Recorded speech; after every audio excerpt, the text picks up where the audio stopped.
Saludos y bendiciones, mis amados. Qué bueno es estar juntos nuevamente en nuestra aula virtual de Acabi. Siempre es un placer volver a encontrarnos en este momento, en este tiempo. Y recuerde solamente que nuestra Academia de Capacitación Bíblica está basado en este texto: goteará como la lluvia mi enseñanza, porque el nombre del Señor proclamaré. Deuteronomio capítulo 32, verso 2, y lo tengo que decir como en otras ocasiones. Perdón a los teólogos que saben más que yo, porque soy atrevido. Ya ve, aquí estoy nuevamente para hablar un poquito acerca de lo que son los libros apócrifos del Nuevo Testamento. Esta es la clase número 5, quinta clase de este curso apócrifos del Nuevo Testamento. Ya en el pasado estuvimos hablando acerca de los evangelios apócrifos, los hechos apócrifos, las epístolas apócrifos, y hoy vamos a estar viendo qué le parece los apocalipsis, esos apocalipsis apócrifos. Recuerde, solamente tenemos unos minutos, así que yo no voy a estar hablando demasiado, solamente diciéndoles en estos minutos que los apocalipsis apócrifos es una serie de obras religiosas judías y cristianas que por su contenido o por su estilo pertenecen al género apocalíptico. En este rango, en este set o este grupo de libros apócrifos, tengo que decirle que se han descubierto alrededor de 45 apocalipsis. En su Biblia solamente tiene uno, pero existen un poquito más de 40 apocalipsis. Dicen que hasta 45 apocalipsis. Usted nomás tiene el apocalipsis de Juan, pero existieron apocalipsis como el de la Virgen, apocalipsis de la Virgen María, que es otro, el apocalipsis de Pedro, apocalipsis de Tomás, apocalipsis etíope de la Virgen, el pastor Hermas, etcétera, etcétera, etcétera, hasta llegar a 45 apocalipsis. Hoy vamos a estar viendo solamente tres, porque el tiempo es corto y queremos irlo viendo de qué manera nosotros podemos aprender un poquito acerca de esta literatura, la cual no se encuentra en nuestros libros canónicos de la Biblia. Vamos a analizarlo prácticamente a vuelo de pájaro. Acompáñeme a analizar un poquito acerca del Apocalipsis de Pedro. Le repito, este Pedro de este libro no es el Pedro que usted conoce, del Pedro del cual se encuentra en el libro de los Hechos. No es el Pedro que escribe primera y segunda carta de Pedro, de los cuales usted tiene en la Biblia. Este Pedro son, son varios Pedros, porque usted se dio cuenta que existen muchos evangelios de Pedro, existen hechos de Pedro, existen cartas o epístolas de Pedro, y también existen apocalipsis de Pedro. Este Pedro es multifacético, pues, pero no es el que usted conoce, del cual habla el sagrado volumen que usted conoce como Biblia. Este pseudo Pedro se han conservado en una tradición de etiópica, o sea, de Etiopía, y es en un fragmento mayor griego, o sea que hay una parte bien en griego, lengua en la cual originalmente fue escrito, pero está en lo más completa esa traducción en Etiopía, etiópica, y el mayor volumen en griego. ¿De qué trata este Apocalipsis de Pedro? El propósito primario que tiene el autor de este sagrado volumen, para muchos, principalmente para la iglesia gnóstica, es que quería transmitir a los lectores la recta interpretación. Véalo bien. Él quería transmitir cómo se debe de interpretar los sufrimientos y la pasión del Salvador. Entonces hay que entenderlo en una interpretación gnóstica de esa revelación que recibe solamente ciertos grupos y no es una revelación para todos. Entonces, este Apocalipsis nos va a enseñar cómo se debe de interpretar. Empieza este Apocalipsis diciendo que Jesús estaba sentado en el Monte de los Olivos. Cuando los discípulos vinieron, él le diga, oye, espérate, Señor Jesús, o amo, rabí, enséñanos, ¿cuándo vas a regresar? ¿Cuándo va a ser el fin del mundo? Jesús le da una serie de explicaciones ahí, pero también le dice que va a haber señales espantosas antes de la resurrección de los muertos, antes del juicio. Luego Jesús les muestra, les enseña a sus discípulos, según Pedro, los lugares en los cuales los condenados están sufriendo.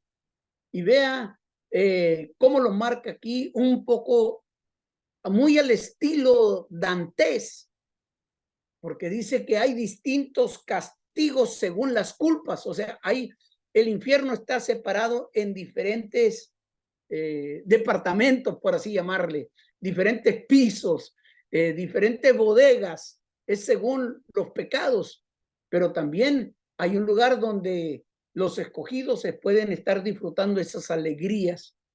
Cuando Jesús termina de hablarle de esta forma a este grupo de discípulos, según el pseudo Pedro,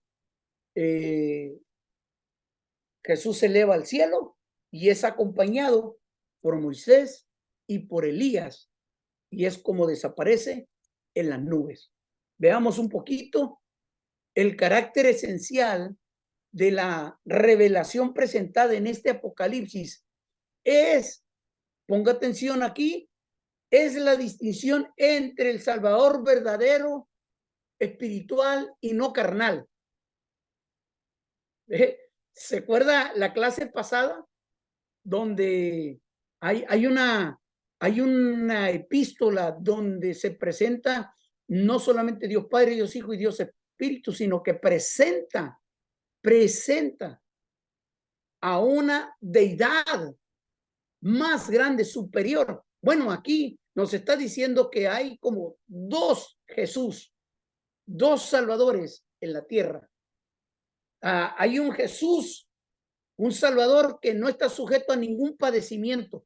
Recuerde que el propósito del libro o de este Apocalipsis es que los que leen este pseudo o apócrifo Apocalipsis entiendan e interpreten que el verdadero Salvador no sufre los padecimientos, cuya muerte, dice, no es propiamente un sacrificio expiatorio por la salvación de los hombres y las apariencias externas del acto de la crucifixión. Lo voy a ir detallando un poquito acerca de este Apocalipsis.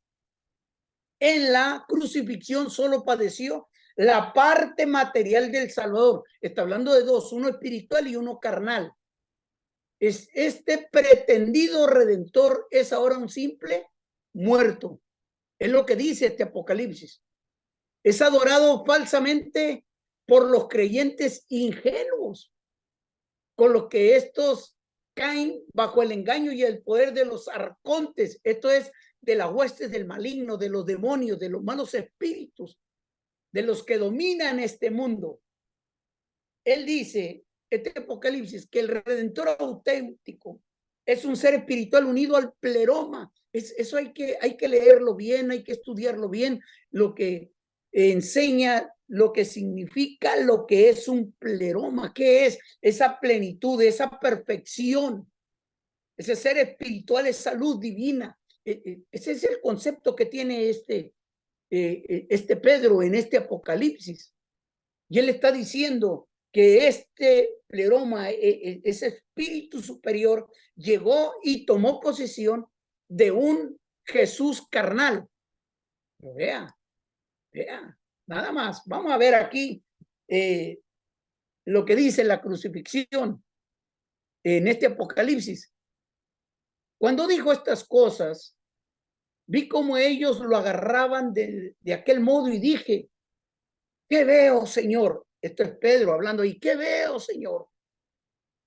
¿Eres tú a quien agarran o eres tú el que te aferras a mí? ¿O quién es ese que sonríe alegre sobre el árbol de la cruz? O sea, ¿quién es el que está arriba de la cruz? De la cruz.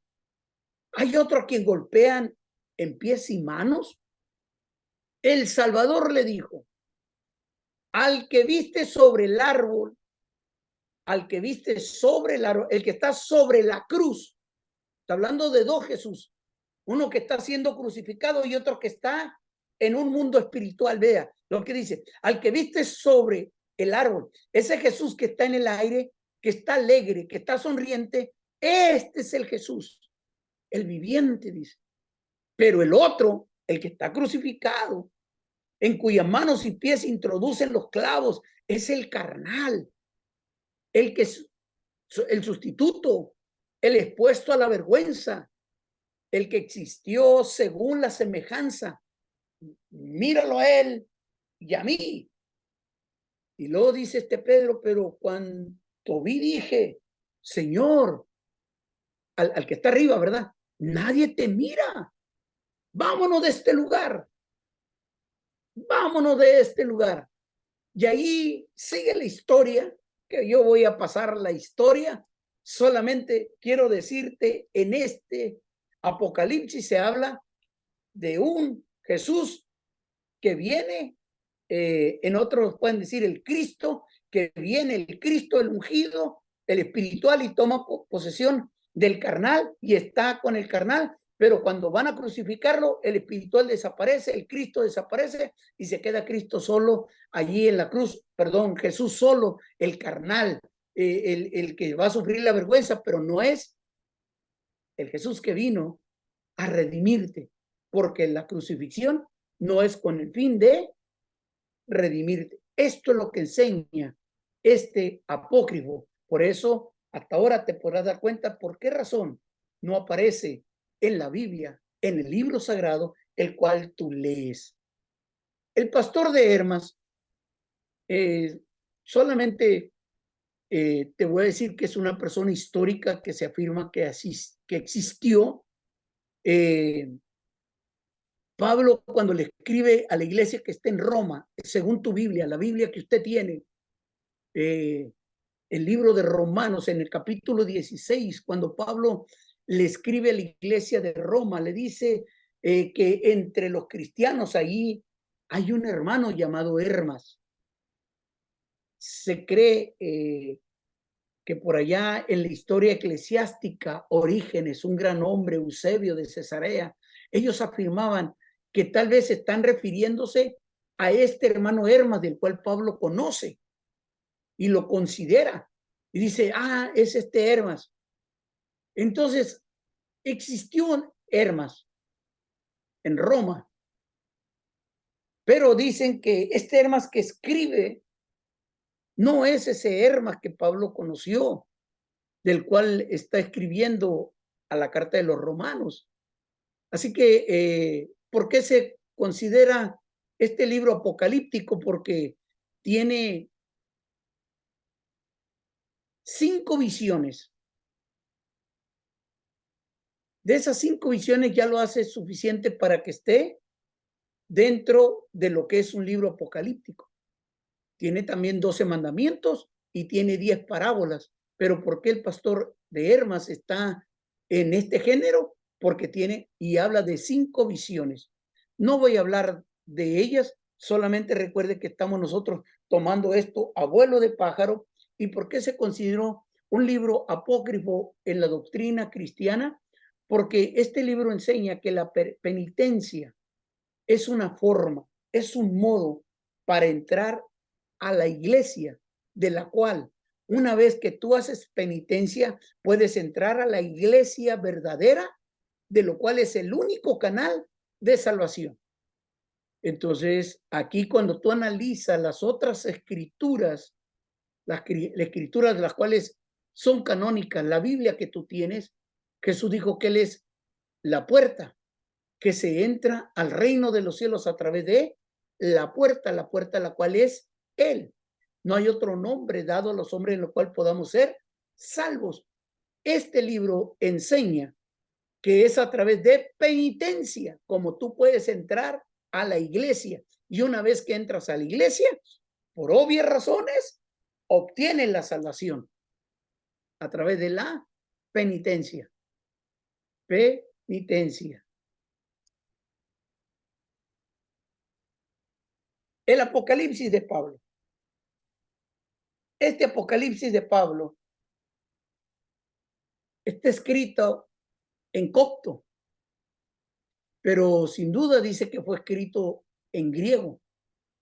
Su autor es desconocido. Apenas hay algunas pequeñas señales internas para datar que este libro fue escrito alrededor del año 180 después de Cristo, ya muy cerquita del siglo II. Pero ¿qué nos habla también aquí? Ve, igual que el Apocalipsis de Pedro, o perdón, de Hermas, nos enseña que por mandato de Cristo, Pablo exhorta a los pecadores a vivir en penitencia. ¿Por qué se habla tanto de penitencia en estos libros gnósticos, en estos libros apócrifos? Es tratar de explicar que el sacrificio de Cristo en la cruz del Calvario no fue suficiente. Que como el sacrificio de Cristo no fue suficiente para redimir al pecador, el cual este Cristo que fue crucificado dentro de la iglesia gnóstica no llena la medida o el estándar del Cordero de Dios que quita el pecado del mundo. Ahora aquí ya usted está viendo del por qué razón estos libros no podían haber sido canonizados, porque denigran el sacrificio que hizo Jesús en la cruz del Calvario.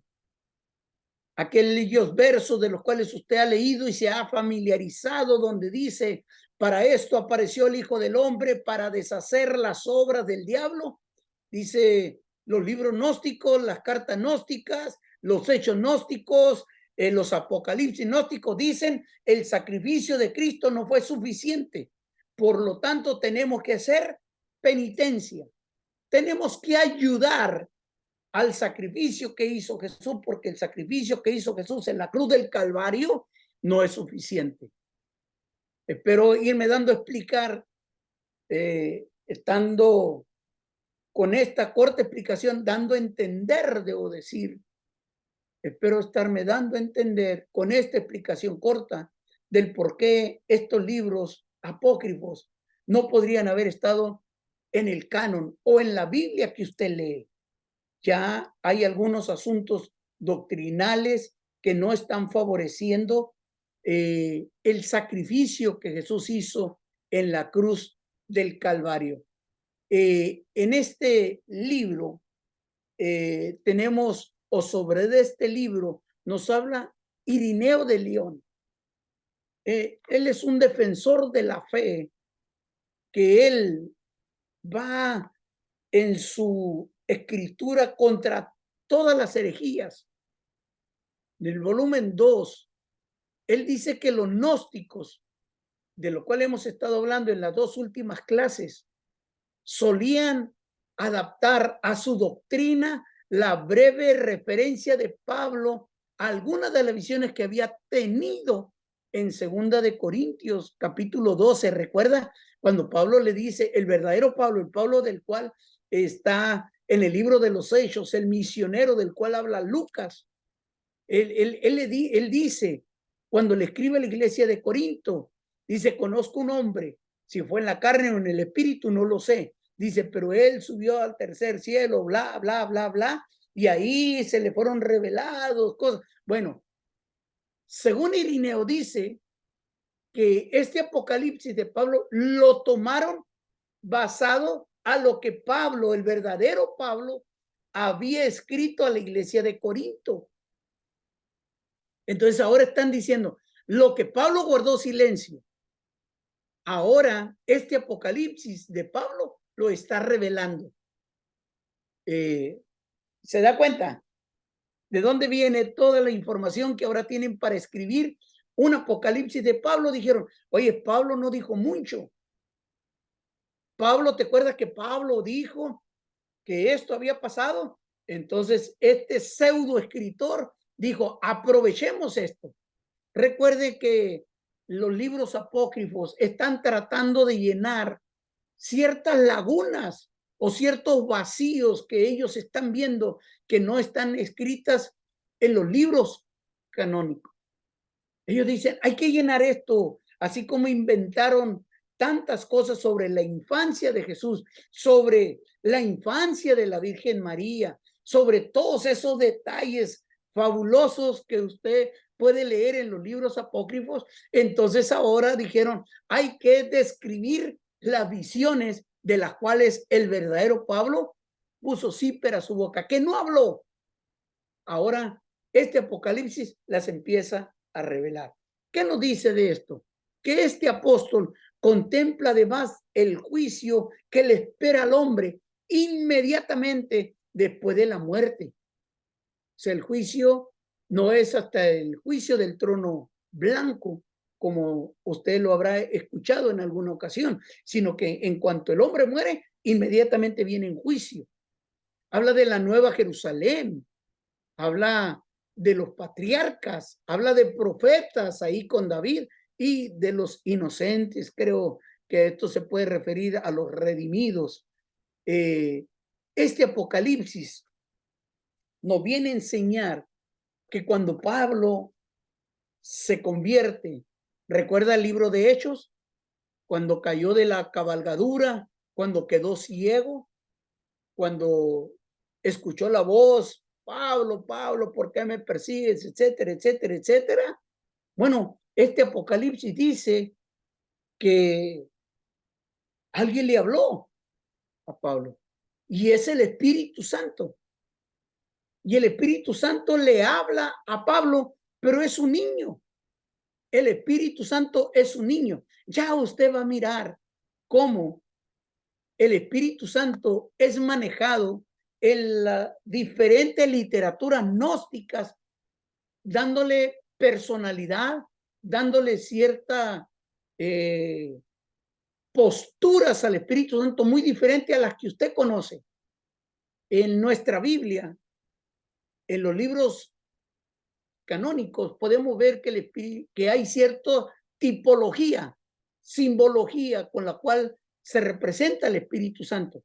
Pues los libros gnósticos también. En este caso, usted lo va a ver como el Espíritu Santo tiene forma de niño y es un niño. La próxima clase que usted vea se va a dar cuenta que en los libros gnósticos también el Espíritu Santo es presentado como una mujer, como la madre. Usted conoce Padre, Hijo y Espíritu Santo, la Trinidad. Pues los libros gnósticos presentan Padre, Madre e Hijo. Ya lo vamos a explicar la próxima clase. En este Apocalipsis, el Espíritu Santo es presentado como un niño. Y este niño habla con Pablo y le dice a Pablo, yo sé quién eres, Pablo. Tú eres el que fue bendecido desde el vientre de tu madre. Ahora bien, yo he venido a ti a fin de que subas a Jerusalén hacia tus compañeros apóstoles. Por esto has sido llamado. Yo soy el Espíritu que hace camino contigo. Y este Apocalipsis relata la manera en que el Espíritu Santo, a través de un niño, camina con Pablo para conducirlo a Jerusalén. Con esto les digo, mis amados, que el Apocalipsis de Pablo es bien interesante leerlo, porque nos lleva al pensamiento gnóstico, de los cuales voy a hablar la próxima clase. Vea nada más. En este Apocalipsis, Pablo ve el río de fuego, el del infierno. Él ve que viene un río, pero de puro fuego, lumbre. y ve a los condenados a sus tormentos.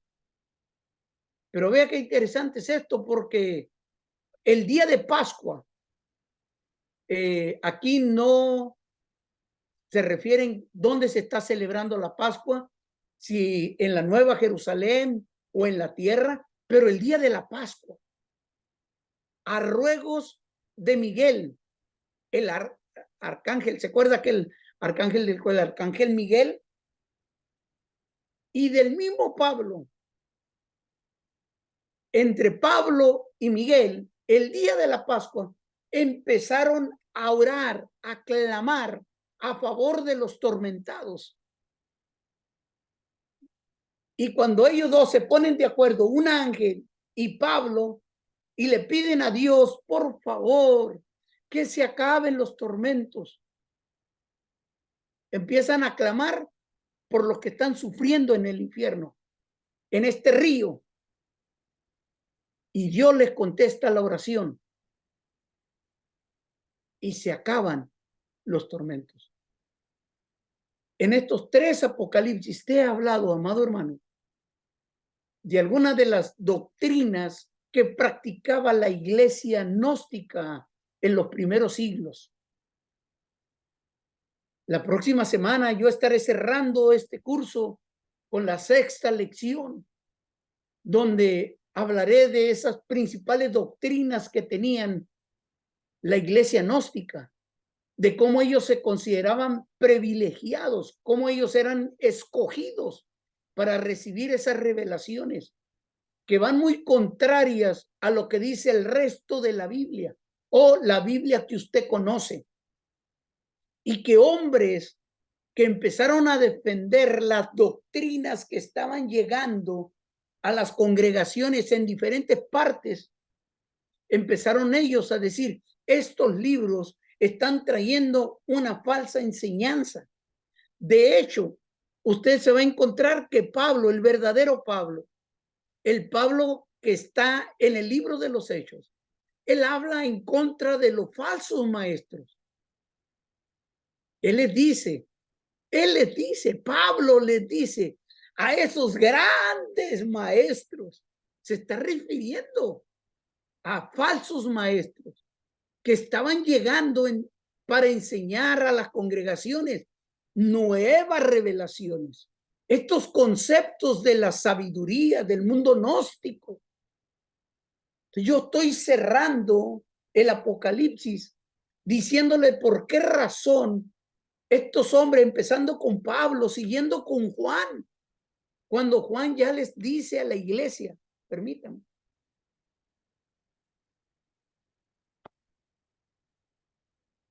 Juan ya le está diciendo a la iglesia, si alguno viniere y les anunciara otro evangelio, si alguno viniere y dijera que Jesús no ha venido en carne, ¿se acuerda? No ha venido en carne. ¿Se acuerda en una de nuestras lecciones que vimos de ese Jesús en la crucifixión, de uno que es carnal y el otro es espiritual? ¿Se acuerda? Lo acabo de hablar. Si alguno viene y no dice que Jesús ha venido en carne, el tal sea llamado maldito, dice, anatema. O sea, hay una fuerte resistencia del pueblo de Dios, de los hombres de Dios, para defender ¿qué? La sana doctrina, para atacar este mundo gnóstico, esta sabiduría humana diabólica, y parar a los que pretenden tener esas revelaciones, ese mundo profético, que no es del Espíritu Santo, que no es de la revelación del verdadero Dios. Ahora, yo solamente te invito para que la próxima clase vengas con nosotros, te unas, y tú puedes hacerle no solamente un me gusta aquí en nuestro canal, sino que también puedes suscribirte a nuestro canal para que cuando venga la próxima clase tú ya estés enterado. Te pido que compartas esta información comparte nuestros videos y deseo que tu vida sea bendecida, porque cada día seguiremos aprendiendo un poquito más. Este Apocalipsis, con esto cierro, este Apocalipsis dice que no se debe de negar la verdadera humanidad de Jesús. Vea, pero cómo más. Y la presencia real de Cristo bajo las especies eucarísticas. O sea, que está hablando de cómo ahora ese Jesús viene a ser parte del momento en que se está comiendo la hostia. Esa doctrina hasta nuestro día se sigue practicando en la liturgia romana. La liturgia romana por mucho tiempo ha practicado que el lunes está consagrado a los santos ángeles. Esta es una misa votiva de los ángeles, donde los ángeles están haciendo un voto, donde la persona hace un voto a los ángeles. Y en determinados lunes hay que inculcar la oración por los muertos. En algunos lugares, al comienzo de una nueva semana, la pasión, hay que orar por las almas del purgatorio y encomendarlas a la protección de los ángeles. O sea, esas enseñanzas, estimados, no fueron de aquellos siglos solamente, no fueron de aquellos años, sino que todavía se siguen perpetuando. Por eso te decía, vamos aprendiendo juntos y vamos viendo de dónde viene toda esta enseñanza de las cuales hoy en día todavía existen. Solamente me resta decirles, perdón a los teólogos que saben más que yo, porque soy atrevido, porque en estos minutos tan cortos me atrevo a solamente a tratar de inculcar el interés, la curiosidad en tu vida para ir a investigar más de lo que acabo de hablar. Que mi Dios te bendiga, que Dios te guarde, mi estimado, y nos vemos la próxima semana. Aún podemos seguir dando un pequeño paso al conocimiento y al crecimiento de lo que es la palabra del Señor. Dios te bendiga.